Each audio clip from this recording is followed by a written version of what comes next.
ডাল করে তাতে মানে হয় তাতে বরফ ধরে না ওই বোতলে কি ওই বোতল ঠান্ডা না ওই বোতলে একটু জল যদি ঘর যায় না তার বেশি খারাপ হবে গরমে পেস্ট মেশ থাকলে একটু দিয়ে দাও আর পেস্ট তাহলে পেস্ট দিলে পেস্ট দিলে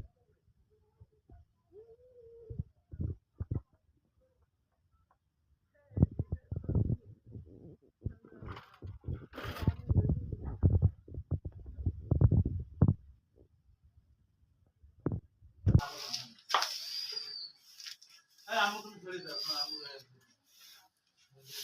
ওরে কাঁচা গোস্তা রে কাঁচা গোস্ত খাবে দে খাই মা শক্তি বাইরে যা আমি কাল একবার মনে করেন মাও হয়তো বুঝবো মাও থাকতে ঠালাই মেলায় যেতে সেদিকে হাল হবে